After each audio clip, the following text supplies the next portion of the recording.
사랑 하늘에서 주잡이 내려 영원한 사랑 알게 하소서.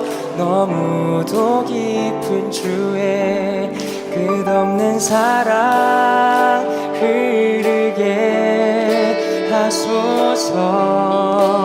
주 사랑 더 알게 하소서. 나에게 부소서. 끝없는 사랑 원합니다.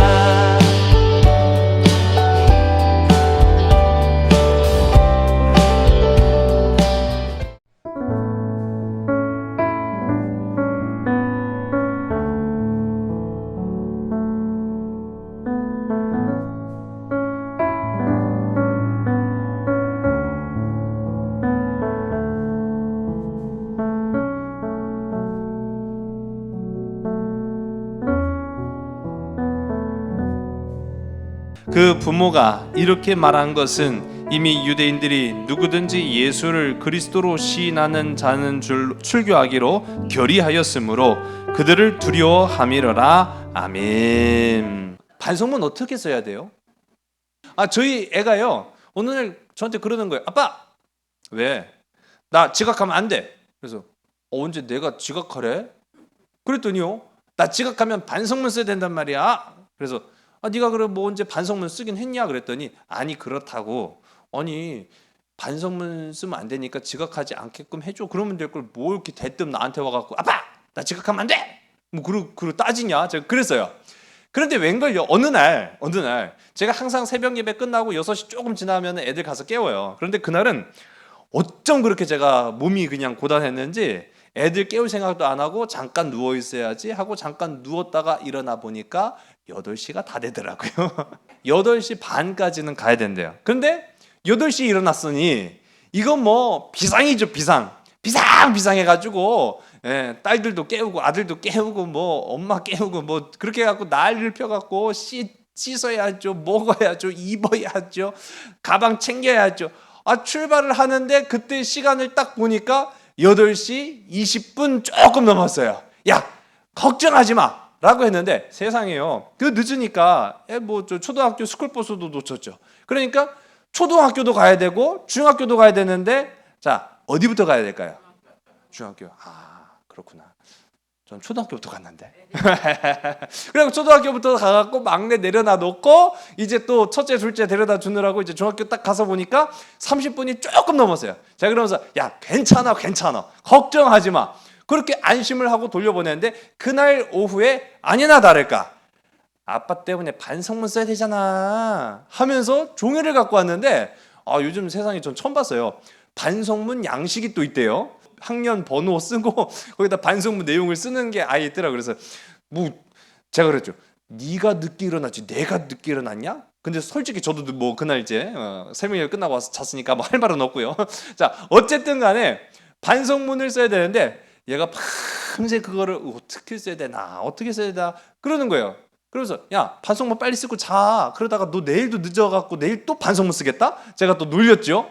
그랬더니 하는 말이, 아빠 반성문을 어떻게 써야 돼? 물어보는 거예요. 그래서 아니 반성문을 어떻게 쓰냐니, 반성문이라는 것 자체가 잘못했기 때문에 반성한다는 내용이잖아. 무조건 잘못했다고 해. 그런데요, 아니 무조건 잘못했다고 어떻게 하냐는 거죠. 그래갖고 어찌 지가 썼다는 거예요. 그래 가져와 봐라. 그래갖고 내용을 봤더니 가관이에요. 이건 반성문이 아니에요.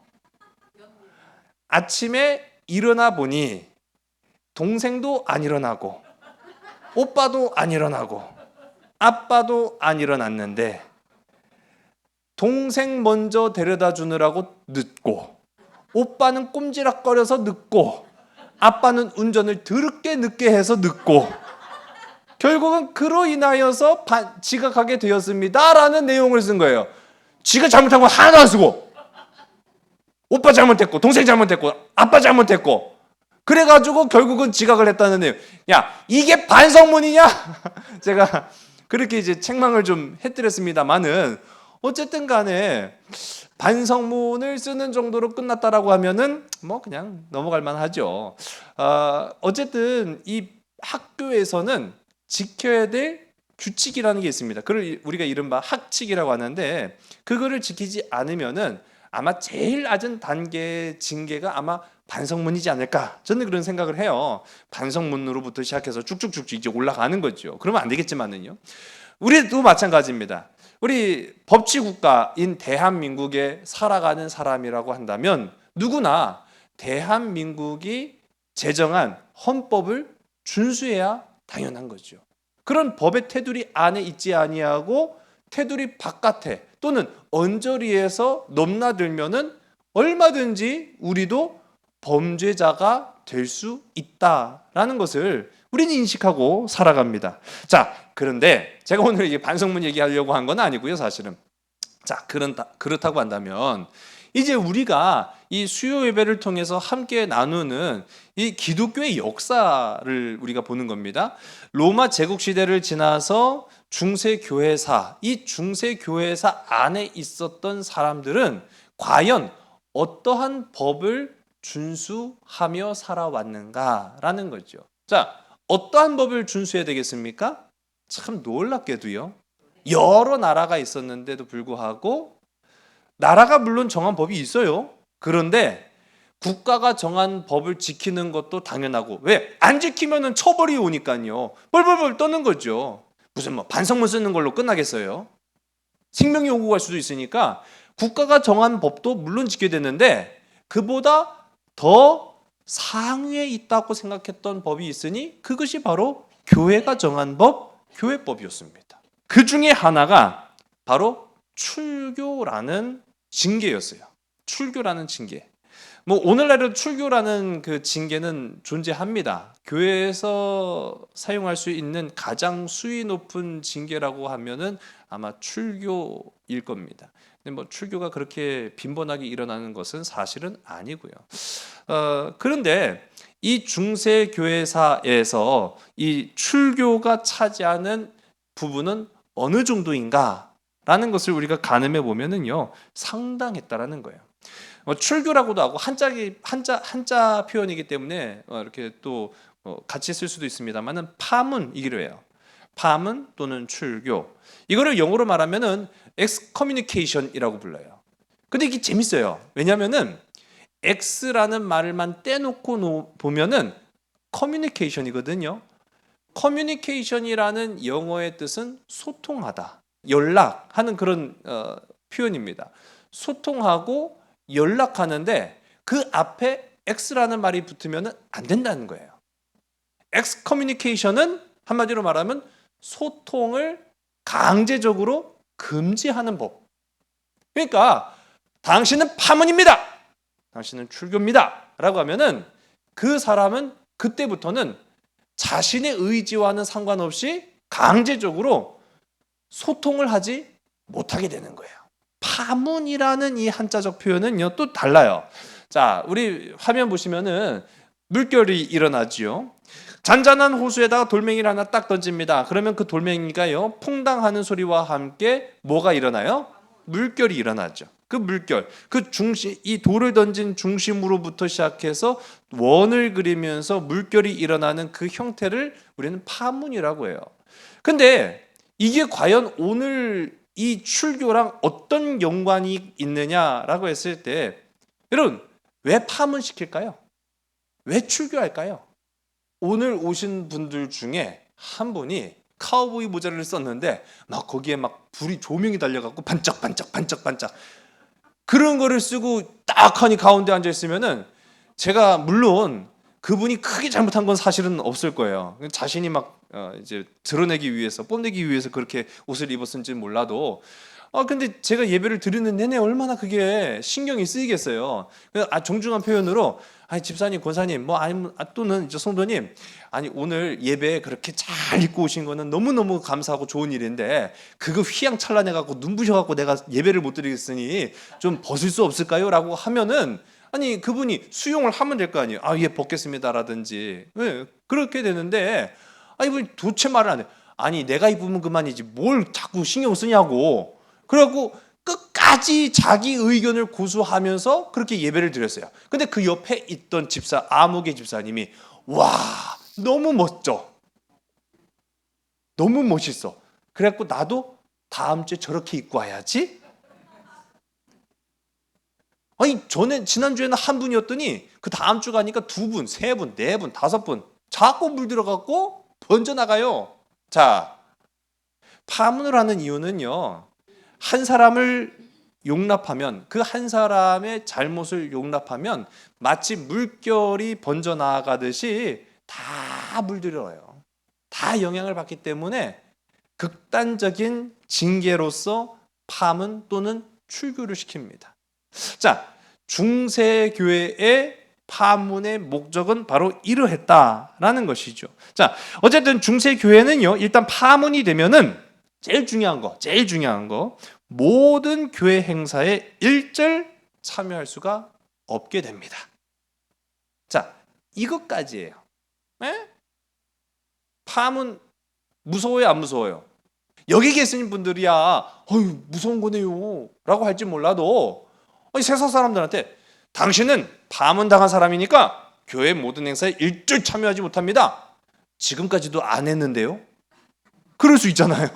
그게 뭐 대단한 것도 아니고 겁을 줄 수 있는 것도 아니고 무서운 것도 아니에요, 사실은. 근데 그게 별거 아닌데라고 생각할 수 있지만은요, 그게 이 파문이라는 것이, 출교라는 것이 이 중세 시대라면은 달랐다라는 겁니다. 자, 왜 중세 시대면 달랐느냐? 거의 모든 사람들의 일상이 무엇에 의해 영향을 받았습니까? 그렇죠. 교회에 의해 영향을 받은 거예요.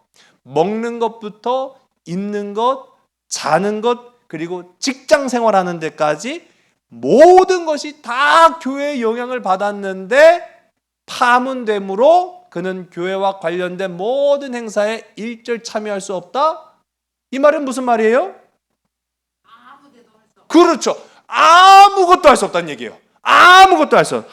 그러니까 사회적인 사형을 언도받았다라고 말할 수 있는 겁니다. 그러니까 사회생활을 아예 못하는 거예요.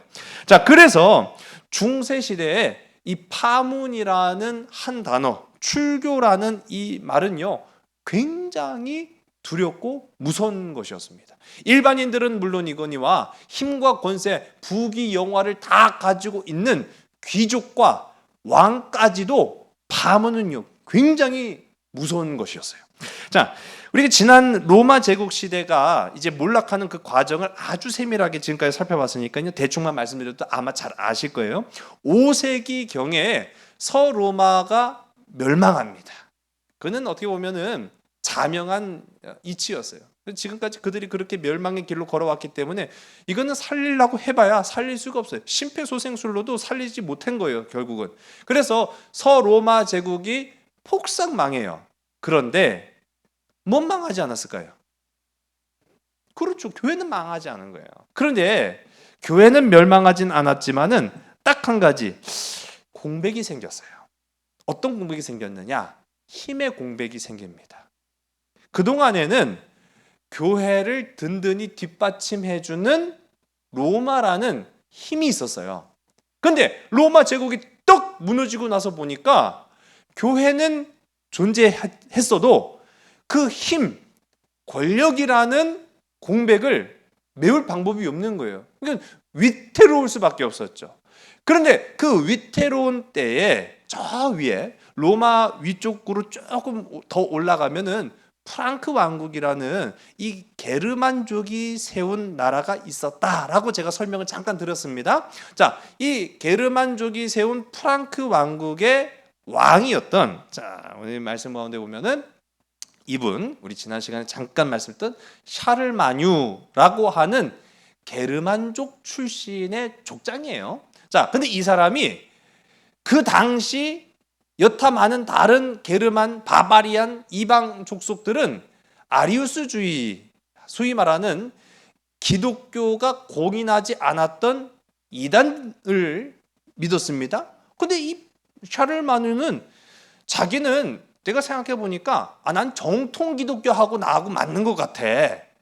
그렇게 얘기하면서 내가 정통 기독교로 종교를 바꿀 테니 나를 좀 도와주시오라고 하니까요. 안 그래도 허전했던 이 로마 기독교가 좋았을까요? 좋았을까요? 그렇죠. 옳다구나. 너무너무 좋다. 그렇게 해서 참 재밌는 거예요. 그동안엔 그렇게 멸시받았던 이방인의 이 우두머리, 이 게르만족이 하루아침에 정통 왕이, 이 로마의 제국으로서의 인정받는 왕이 됩니다. 그래서 샤를마뉴한테 자, 뭐부터 할까요? 뭐부터 해야죠? 그렇죠. 맞아요. 세례를 줍니다. 정통 기독교인으로 인정하기 위해서 세례를 먼저 줍니다. 그러면 세례를 주자마자 뭐 다를 거 없어요. 그러니까 이 사람이야말로 이 로마 제국을 계승하는 아주 정통성 있는 로마 제국의 황제다라고 하는 선포를 교회에서 딱 해버립니다. 그러니 뭐 교회 입장에서는 자신들의 허전했던 권력을 뒷받침해주는 이 힘을 얻게 되었고요. 또 이 샤를마뉴 같은 경우에는 자신들의 배경은 게르만, 아주 이방 족속, 무식하고 야만한 자들이었거든요. 근데 그러한 자신들의 과거를 아주 정통성 있는 민족으로 변화시켜주는, 한마디로 말하면 신분 세탁을 해준 거예요. 신분 세탁을 해주는 계기가 됐으니 서로 윈윈한 겁니다. 황제도 좋고 교황도 좋고, 그런 식으로 이 황제와 교황의 관계가 계속적으로 이어져 갑니다. 협력하는 관계로 이제 가요. 그러다가 11세기에 이르면서부터는 뭐 중간중간에 약간 이제 알력도 생기고 또 자존심 싸움도 조금 하고 그렇긴 하겠습니다만은, 어쨌든 누가 더 위로 올라갔을까요? 교황이 더 위로 올라가는 거예요. 재밌는 거예요. 이게 처음에는 황제가 자신의 어쨌든 신앙적 기반과 정통성을 위해서 교황에게 손을 내밀었는데, 사실 그때까지만 하더라도 교황은 위태로웠거든요. 자기를 뒷받침해 줄 수 있는 권력과 힘이 하나도 없었단 말이에요. 그런데 이제는 역전이 돼가지고 자기가 황제보다 더 위에 올라가는 권력의 중심에 섭니다. 자, 이유가 있어요. 어떻게 이러한 힘을 갖게 되었느냐라고 하면은 십자군 전쟁 초기에 상당한 이익을 본 것이 있으니 그게 바로 교회였습니다. 교회가 상당한 이익을 얻어요. 그 이유는 지난 시간에 잠깐 언급을 드렸는데, 십자군에 참여하는 것만으로도 구원을 받는다라고 하니까 수없이 많은 이 지원자들이 발생을 해요. 그 중에는 돈 많은 영주에서부터 일개 농노, 심지어는 범죄자까지 포함이 되기도 했습니다. 그렇게 해서 그들이 십자군을 떠나는데 교회에 공인을 받고 떠나는 거예요. 인정받고 가야 돼요. 그냥 막 무턱대고 가면 난 십자군 되는 게 아니에요. 교회의 인정을 받고 내가 십자군에 참여하겠습니다. 서명 작성 딱 하고 그렇게 가는데, 이 돈이 많거나 또는 땅의 영주의 경우에는 재산이 있잖아요. 물론 가족들도 있겠습니다만은 그가 가진 재산을 교회에 잠깐 맡겨요. 교회에 잠깐 맡기고 내가 갔다가 되돌아오면은 그걸 다시 돌려받고 거기에 더 얹어서 상당한 수익까지 내가 보장을 받는 거예요. 일종의 은행이 된 겁니다. 그런데 문제는 뭐냐면은 십자군 전쟁을 갔다가 죽으면 어떻게 돼요? 그렇죠. 바로 그겁니다. 이게 절대로 손해보지 않는 장사가 된 거예요. 땅도 교회의 것으로 들어가게 되고 재산도 교회의 것으로 포함이 되는 거예요. 그러니 교회 입장에서는 이겨도 좋고 지면 더 좋고 땅이 점점 늘어나요. 황제의 영토는 제한적이었는데 이 교회가 소유한 영토는 이 십자군 초기 중반까지 이르면서 점점 더 늘어나게 되는 그런 모습들을 보게 됩니다. 또 한 가지는 당시 유럽은요, 강력한 황제의 중앙 집권적인 통치 체제가 성립되지 않았어요. 왜 그랬을까요? 이 사람들이 다 어떤 사람들이에요? 그 뿌리가 어디예요? 지금 이 서유럽을 기반으로 하는 사람들의 뿌리가 다 어디예요? 이방인, 바바리안, 고트족, 게르만족, 다 그런 부족이잖아요. 자, 여러분 우리가 이제 뭐 역사적 상식을 제가 잠깐 말씀드릴게요. 부족 국가일 때는 어떻게 그 마을을 형성합니까? 부족 단위로 마을을 형성하는 거예요. 그러니까 어느 위에서 내려오는 지침보다는 그 마을의 부족장이 짱인 거예요.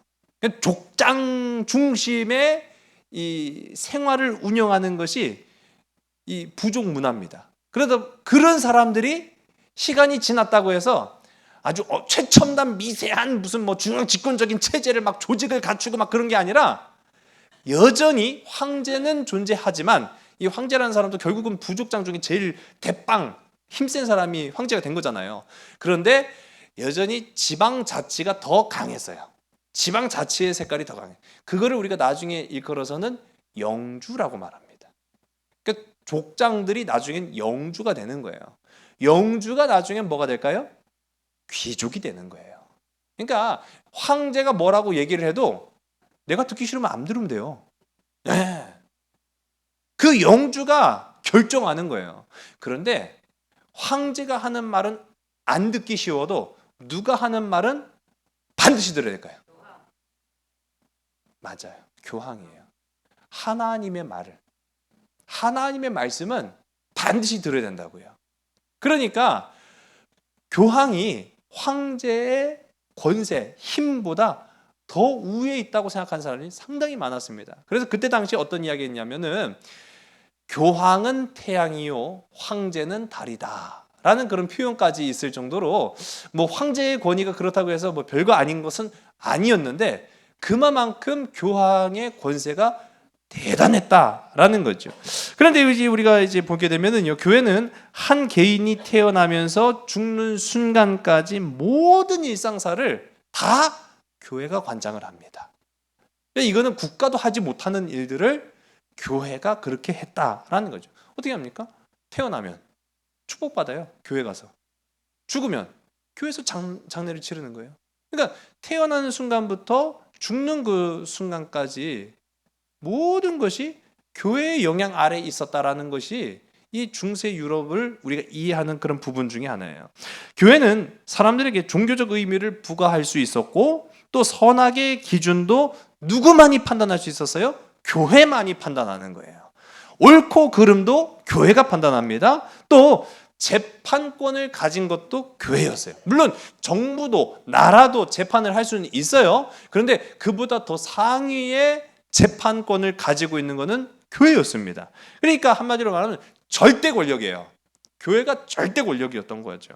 그러므로 교회가 만든 질서를 파괴하거나 거기에 반하는 행위는 절대로 용서받지 못한 행위였습니다. 그래서 하나님의 교회에 반한다, 말을 듣지 않는다, 순종하지 않았다, 그러면 반드시 뭘 합니까? 당신은 그렇죠. 출교입니다. 당신은 파문되었습니다. 라고 하는 것이 이때 내려지는 징벌이라고 우리 보시면 될 것 같아요. 요즘 제가 커피숍을 갈 일이 조금 종종 있더라고요. 목사님들 이제 교육자 회의 끝나고 잠깐 이제 커피숍에서 만나서 이야기를 하는데 아포가도 들어보셨어요? 아포가도. 나는 그래서 아포가도가 도대체 뭘까나?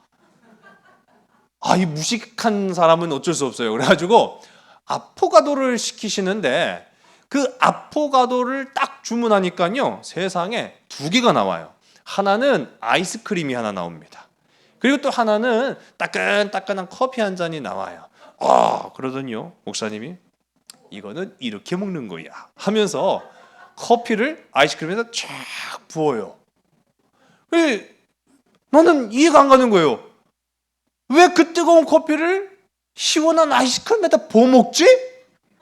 라고 했는데 그게요 또 맛있더라고요. 아포가도. 제가 그렇게 배웠던 거 아닙니까? 언제 한번 커피숍에 가들랑 이제 주문할 때 아포가도 주세요. 그러면은 됩니다.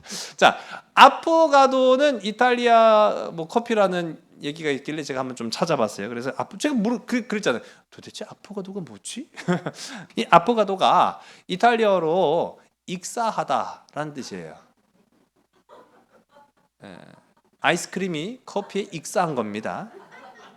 자, 좀 너무 극단적인 표현을 제가 써서 놀라셨을까봐.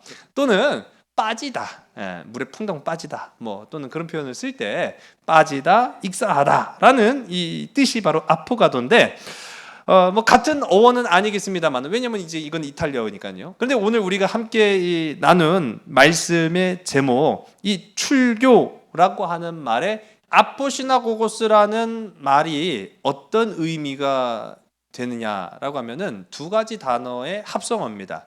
하나는 아포라는 말이 있고 또 다른 하나는 시나고게 또는 이제 시나고게 다 똑같은 말이에요. 자, 그런 말, 이 두 단어가 합쳐진 거예요. 자, 아포라는 말은 무엇으로부터 떨어졌다라는 뜻이에요. 무엇으로부터 떨어지다. 뭐 아까 전에 제가 아포가도 뭐 그 커피도 뭐 물에 그 빠지다, 익사하다 뭐 그런 표현이긴 한데, 이 아포시나고고스라고 할 때 이 아포는 무엇으로부터 떨어졌다. 뒤에 오는 시나고그 또는 시나고게라고 하는 말은요, 회당을 말하는 거죠. 그러니까 우리식으로 표현하면은 마을 회관 정도가 되는 거예요.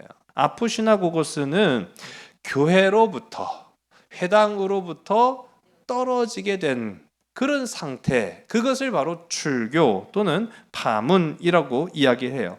자, 방금도 제가 말씀드렸지만은 회당을 의미하는 이 시나고그는 유대인들을 하나로 이어주는 정서적 연대의 상징입니다. 그러니까 어느 시대, 어느 나라, 어느 마을에도 유대인들이 있다라고 하면 반드시 뭐가 있어요? 회당이 존재하는 거예요. 우리가 대표적으로 알 수 있는 사건이 바로 사도 바울이 아시아로 복음을 전파합니다. 그런데 놀라운 것은요, 그 아시아로 복음을 전파할 때 믿음의 전초기지로 삼았던 것이 바로 어디예요? 회당이었어요. 반드시 유대인들이 존재하면은 거기에는 회당이 있었거든요. 이 회당을 믿음의 전초기지로 삼았다라는 것을 우리가 알 수 있는데, 자, 그만큼 회당은 유대인 사회에서는 굉장히 중요한 것이었습니다. 근데 이 굉장히 중요한 회당에서 떨어져 나간다? 자, 그거를 의미하는 이 출교. 예수님 당시의 출교는요, 두 가지 의미를 가지고 있다라고 보시면 돼요. 우리 화면 보시면은 첫 번째로는 다두이라는 말이 있습니다. 이 다두이라는 표현은요, 어떤 의미냐? 일종의 접근 금지 명령이에요. 너는 지금 율법을 범했어. 너는 지금 지켜야 할 일들을 지키지 않았어. 그러므로 너는 지금부터 열흘간 회당에 들어갈 수 없어. 회당에 접근할 수 없어. 라는 이 일종의 징벌을 받는 겁니다. 그게 바로 다두이라고 하는데, 이 다두이는 그럼 뭐 어떤 종류의 징벌을 의미하는 거겠어요? 성경 가운데 나타나요. 여러분, 이 사마리아 사람, 강도 만난 사람을 도와준 이 사마리아 사람의 이야기를 보게 되면, 강도 만나서 피를 흘리며 길가에 막 널브러져 있던 이 사람을요, 지나가는 수없이 많은 사람들이 있었음에도 불구하고 그를 도와주지 않아요. 심지어는 그 중에는 제사장도 있고 레위인도 있었는데, 그렇게 의롭다고 하는 사람들조차도 이 길가에 쓰러져 다 죽어가는 사람을 도와주지 않습니다. 왜 도와주지 않아요? 바로 이것 때문이에요. 다두이. 그 사람을 도와주긴 했어요. 죽은 건 아닌 것 같아요. 근데 가만 보니까 육안상 보면 이거는 죽을 사람인 것 같다. 도와주는 도중에 죽어버리면 어떻게 돼요? 시신을 만진 거예요. 시신을 만졌다라는 거는 그들의 율법상 부정을 저지른 거예요. 내 몸이 부정해져요. 그러면 내 몸이 부정해졌으므로 그때부터는 다두이 상태가 되는 거예요. 그때부터 나는 회당에 출입하지 못하는 접근 금지 명령이 떨어진 상태가 돼요. 그런데 그 사람을, 이 레위인, 회당과 굉장히 밀접한 일을 하는 사람이 바로 레위인 아닙니까? 근데 레위인이 괜히 이 사람 도와줬다가 괜히 이 사람 만졌다가 내가 다두이 열흘간 회당에 출입을 못해. 그럼 나는 정말로 비참해지는 거예요. 더 심각한 경우가 있어요. 제사장이 만일 이 사람 도와줬다가 다두이 일을 당해요. 그러면 제사를 집전해야 될 제사장이 제사장으로서의 역할을 감당 못하는 거예요. 참 이런 부분들 생각해 보면은 충분히 말씀이 이해가 되고도 남습니다. 그런데요, 사마리아인은 도와줘요. 왜 그랬을까요? 아무런 상관이 없어요. 자기는 그러거나 말거나 아무런 상관이 없어요. 제가 지난 시간 황금시대 말씀드리면서 유대인들만, 이 중세 유럽부터 시작해서 그들은 유럽 사람들이 금기시하는 금전을 만지는 이 일들을 행합니다. 그런데 왜 유대인들이 그 금전을 만지는 일을 행하느냐? 결국은 자기들이 할 수 있는 일이 없거든요. 못하게 만드니까 터부시하고 금기시하는 이 금전과 관련된 일을 하는데, 그런 일을 하면서도 유럽 사람들은 저 천벌 받아가고 지옥에 빠질 놈들, 그렇게 이야기했단 말이에요. 근데 유대인들은 왜 그래요? 자기들은 어차피 지옥 갈 놈들이니까 아무런 상관이 없어요. 그러니까 사마리아 이 사람이 강도 만난 사람을 도와주는 그 장면은 우리가 충분히 이해가 됩니다. 그 사람들은요, 다두이하고는 상관이 없어요. 근데 다두이와 관련돼 있는 사람이라고 한다면 다 이거를 두려울 수밖에 없는 거죠. 자, 이거는 이 다두이는요, 한 사람의 공회원만으로도 결정이 가능한 그런 조치입니다. 그런데 두 번째, 헤렘이라고 불려지는 출교는 조금 달라요. 이 헤렘이 오늘 우리가 함께 읽은 본문의 말씀과 매우 밀접한 내용입니다. 자, 이 오늘 본문 말씀이요, 9장 22절의 말씀을 화면을 보시고 성경을 보시고 함께 읽습니다. 시작. 그 본모가 이렇게 말한 것은 이미 유대인들이 누구든지 예수를 그리스도로 시인하는 자는 출교하기로 결의하였으므로 그들을 두려워함이러라. 아멘.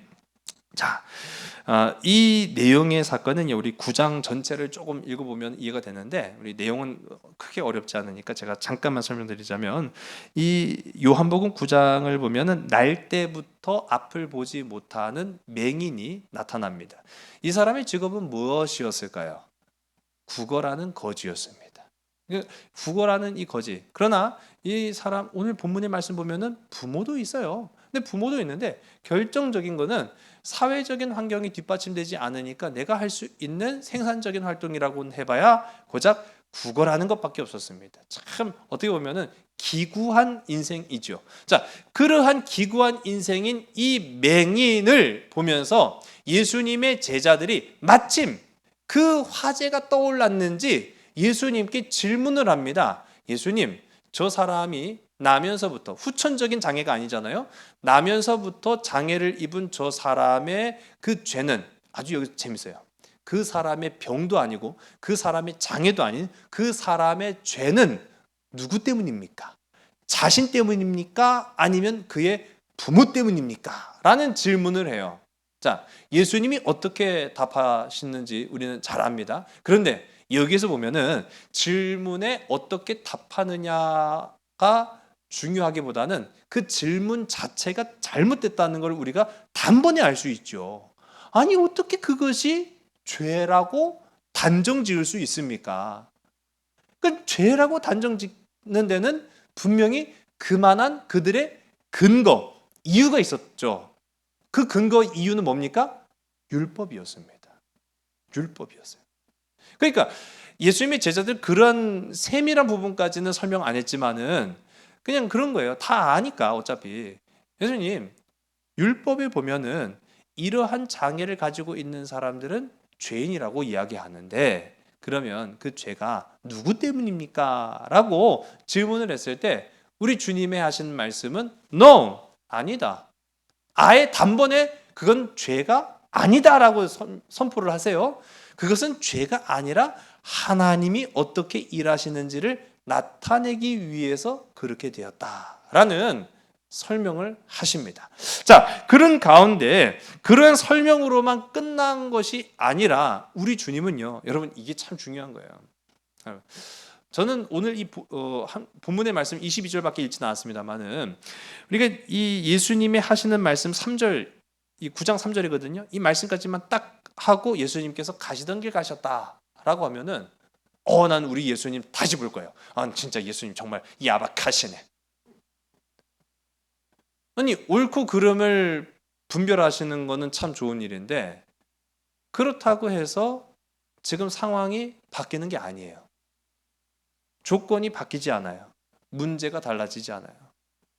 아무리 100번 1000번 아니다 그건 죄가 아니야 그렇게 보지 마 너희들 편견을 가지고 있구나 너희들 잘못 생각하고 있어 질문 자체가 잘못됐잖아 그런 게 아니라 하나님께서 그 사람을 통해서 어떻게 역사하시는지 너희들이 봐야 된다 그렇게만 딱 설명을 했더라고 한다면 뭔가 맞기는 맞는 것 같은데 아쉽죠. 얼핏 보면 또 납득이 안 될 수도 있어요. 그런 상황에 이제 예수님은 그 나면서부터 보지 못했던 맹인에게 다가가셔서 침으로 진흙을 만들어 그 눈에 바르셨습니다. 자, 어때요? 더럽죠? 아니에요? 아마 이 맹인은 나중에야 들었을 거예요. 야, 그 진흙 그거 침으로 갠 거예요, 그거. 보지 못했으니까 본인은 나중에야 들었겠죠. 자, 침으로 갠 그 진흙을 눈에 바른 후에 예수님께서 그 사람을 어디로 보내죠? 그렇죠. 실로암으로 보냅니다. 갔다 오라고 하지도 않았어요. 그냥 보내죠. 성경을 보세요. 보냅니다. 근데 보냄을 받은 이 맹인이 거기에서 깨끗하게 나아서 돌아옵니다. 돌아오라고 얘기도 안 했어요. 근데 돌아와서 많은 사람들 앞에 내가 나왔다 하니까 세상에 그 근방에서 그 사람이 동냥하는 거를 나면서부터 본 사람도 있었을 것이고 또 오랫동안 생활하면서 지켜본 사람들이 있었을 텐데 보면 알잖아요. 우리가 진짜 그냥 안 보이는 척한 사람과 진짜로 안 보이는 사람은 다르잖아요. 진짜라는 걸 압니다. 그럼에도 불구하고 진짜 기적이 일어나는 그 역사적 현장 거기에 예수님도 계셨고 예수님께 그 우매한 질문을 던졌던 제자들도 함께 했는데 문제는 그들만 있었던 게 아니라 누구도 있었습니까? 바리새인. 누가 또 바바리안이라고 하실까 봐. 바리새인도 있었습니다. 참 어디를 가나요? 우리가 딴지 거는 인간들이 다 있어요. 딴지 거는 인간들 답도 없습니다. 사실은 바리새인들이 이 사건 이후에 득달같이 달려와서 하는 말이 어떤 말이었습니까? 아니 상식적으로 보세요. 상식적으로 제가 앞을 못 보는 사람입니다. 그런데 10수년 동안 앞을 못 보다가 기적적으로 예수님 만나서 눈을 딱 떴다고 하면은 정말이야? 진짜 눈 떴어? 야 기적이다! 뭐 그런 얘기는 할지 몰라도 주일날 고쳤어? 그런 말은 굉장히 이상하죠. 그런데 이 바리새인들이 와서 하는 표현이 안식일이요? 그 말인 거예요. 자, 이게 어디가 더 상식적인지 비상식적인지를 우리가 보면 알 수 있습니다. 자, 그래서 내려진 바리새인들의 결론은 뭐다? 아포시나고고스. 당신은 출교. 당신은 파문입니다. 아니 어떻게? 안식일에 사람을 고칠 수가 있어. 참 기가 막히죠. 아니 어떻게? 안식일에 기적을 행할 수가 있어? 그런 얘기를 한 거예요. 오늘 우리가 함께 읽은 이 본문의 말씀을 보면 알 수 있는 것처럼 막 그 사람도 붙들고 늘어져요. 누가 고쳤냐? 어떻게 고쳤냐? 왜 고쳤냐? 왜 안식일이냐? 하여튼 거지 같은 것들이 꼭 있다니까요. 그러면서 이 사람이 아니 직접 가서 물어봐. 그러니까 이제는 또 누굴 붙들고 늘어진 거예요? 그 부모를 찾아가는 거예요. 오늘 본문의 말씀이 이제 그겁니다. 부모를 찾아가고 겁을 주는 거예요. 너 말 똑바로 잘해라. 어? 진짜 당신들 자식 어떻게 안 되려면은 말 잘해라. 누가 어떻게 고쳤어? 막 하면서 이렇게 따지고 드러나는 겁니다. 자, 그런 상황. 참 이 바리새인들이 내려진 이 출교 이게 바로 헤렘입니다. 여기에서 말하는 이 헤렘은요 모든 것이 금지예요. 그러니까 앞서 말씀드렸던 다두이라고 하는 것은 열흘 제한적인 기간 동안 출입을 금지하는 건데, 헤렘은 영구적인 금지. 회당에 출입을 할 수가 없습니다. 사람들과 더불어서 교류를 할 수가 없습니다. 교제도 금지가 됩니다. 그러니까 이건 진짜 사회적 사형을 언도받은 거예요. 근데 이 헤렘의 경우에는 10명 이상의 공회원들이 동의를 해야만 가능한 법안입니다. 그러니 예수님을 출교시키겠다, 또 예수님을 따르거나 믿는 사람들도 동일하게 출교된다 라고 하는 것에 동의를 한 상당히 많은 사람들이 있었다라는 것을 알 수가 있어요. 심지어 오늘 함께 읽은 이 22절 말씀 보면은 이 나면서부터 앞을 보지 못했던 그 장님이죠. 그들의 부모가 무서워함이러라 라고 말해요. 무서워했다. 그들의 말을 무서워했던 거예요. 아니, 출교가 뭐가 무섭다고 뭐 그래. 그럴 수 있다고 했는데 왜 무서워함이러라 라고 하는지를 알게 되는 거죠. 이거를 일컫는 히브리어 푸흐베오라고 하는 말은요, 경악했다라는 거예요. 당신 출교시킬 수도 있어 라고 하는 말을 듣자마자 경악을 한 거예요. 깜짝 놀란 거예요. 깜짝 놀란 거예요. 여러분, 중세시대라고 다르지 않았습니다.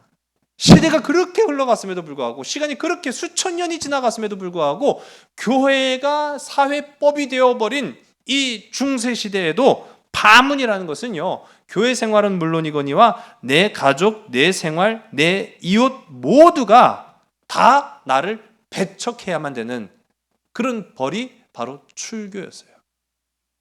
이게 참 비극적인 거죠. 출교당한 사람은 뭐를 못해요?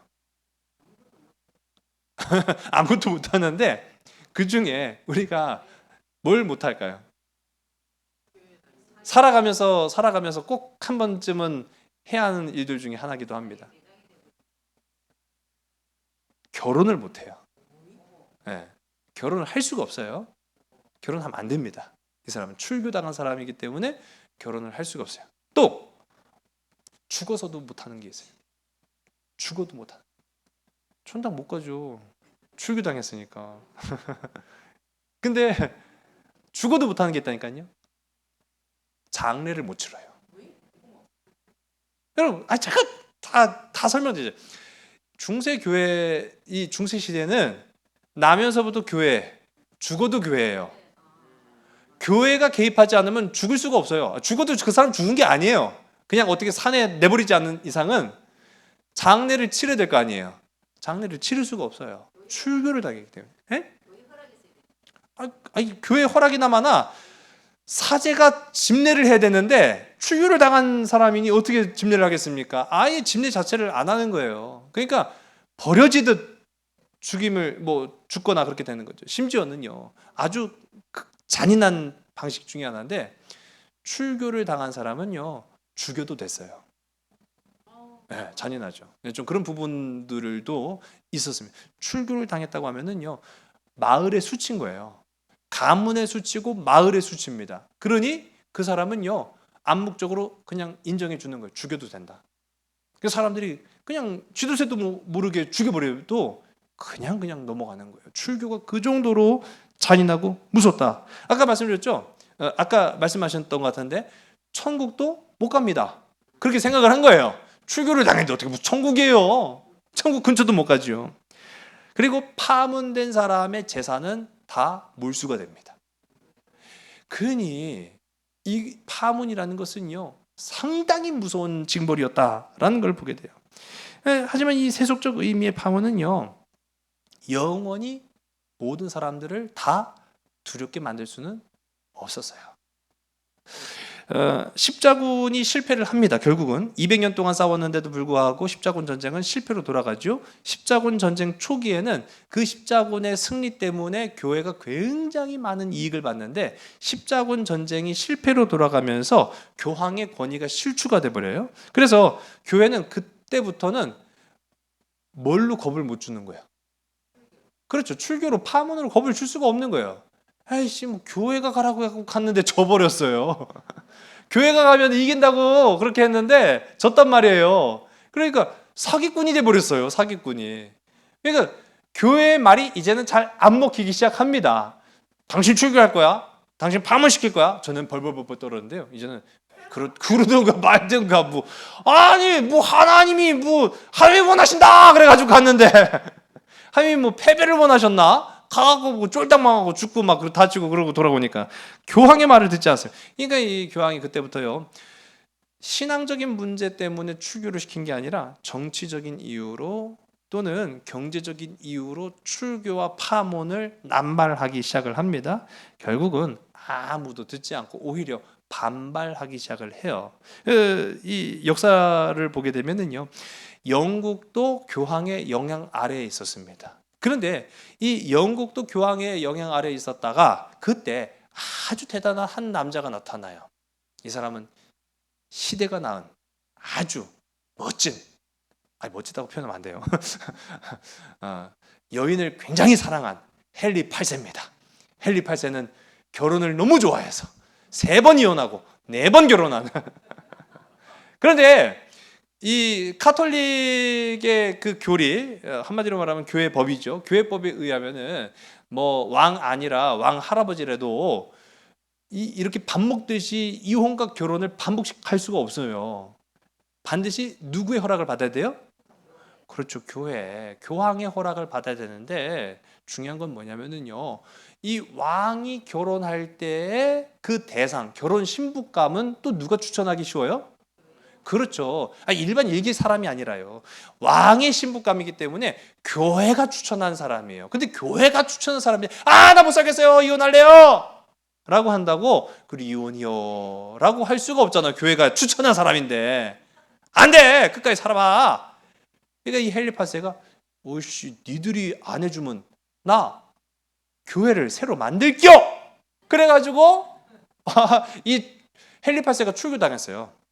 헨리 8세는 출교당했는데 헨리 8세를 출교시켜버리니까 헨리 8세가 열받아갖고 그럼 나 교회를 내가 만들겨 해서 만들어진 게 영국 성공회입니다.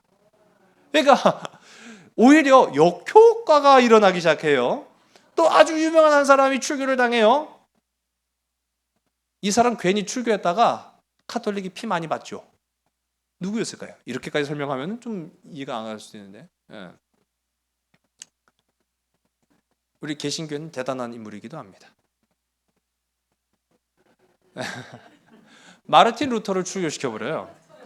마르틴 루터를 출교했더니 이놈이라고 하면 안 되죠. 마르틴 루터를 출교했더니 나는 95개 좀 반박문을 낼 거다 그래가지고 개신교를 만들어 버렸어요. 종교 개혁을 일으킨 거죠. 출교가 심지어는 이 카톨릭에 속해 있었던 신부에게조차도 영향을 미치지 못하는 그런 결과를 낳게 됩니다. 자, 오늘 제가 이 출교라는 그 단어로 중세 교회사를 우리가 잠깐 좀 살펴봤는데요. 오늘 이 말씀 조금 우리의 삶 속에 적용해 봤으면 좋겠어요. 그럼 과연 출교를 우리의 삶에 어떻게 적용을 한대요? 라고 이제 물음을 던질 수 있는데 파문 또는 출교는 오늘날에 우리가 생각하는 것보다 굉장히 무서운 것이었다라는 걸 제가 방금도 말씀을 드렸습니다. 제가 어떤 영상을 봤는데요. 인도에 굉장히 아주 인도 제가 안 가봤습니다만은 굉장히 의리의리한 멋진 수천 년 된 유적지가 있더라고요. 근데 진짜 제가 보니까요. 와, 대단해요. 그 아주 그냥 산 꼭대기에다가 어떻게 그렇게 어마어마한 성을 지었는지 이루 말할 수 없어요. 근데 그 영상 속에 나오는 사람이 뒤를 돌아보면서 같이 이제 촬영하는 사람한테 하는 말이 야, 너 감사하게 생각해야 돼. 그 얘기를 하더라고요. 뭘 감사하게 생각해야 되나 그랬더니 너 그 시대에 인도 사람으로 태어나지 않는 걸 감사하게 생각해야 돼. 너 그 시대에 인도 사람으로 태어났으면 네가 다 지고 갔다. 그 얘기를 하는데 와, 제가 마음이 또 그게 확 와닿더라고요. 여러분, 중세 시대의 유럽 사람으로 태어나지 않는 걸 감사하게 생각하시기 바랍니다. 까딱하면 출교당하기 쉬워요. 출교가 별거 아니더라고요. 가만 보니까요, 출교로 더 나아진 게 없어요, 사실. 출교로 교회가 이득 본 것도 사실은 없어요. 하나님의 나라가 출교해갖고 도래된 것도 아니더라고요.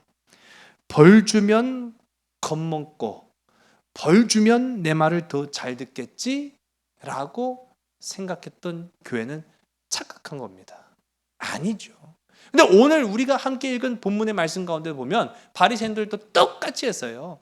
우리가 출교하면 너희들은 무조건 겁먹을 거야. 실제로도 그랬고요. 그런데 우리 주님의 반응은 어떤 것이었습니까? 아니죠. 아니, 우리 주님이 출교를 겁먹을 분입니까? 오히려 세상 사람들은 출교 겁주면 내 말 잘 듣겠지? 아니에요. 하나님은요, 심지어는 그들까지도 사랑으로 품으셨어요. 품으시는 사랑, 품으시는 하나님, 용납하시는 하나님의 은혜가 내치는 것보다 더 강력한 파워를 가지고 있다는 것을 우리가 말씀을 통해서 보게 됩니다.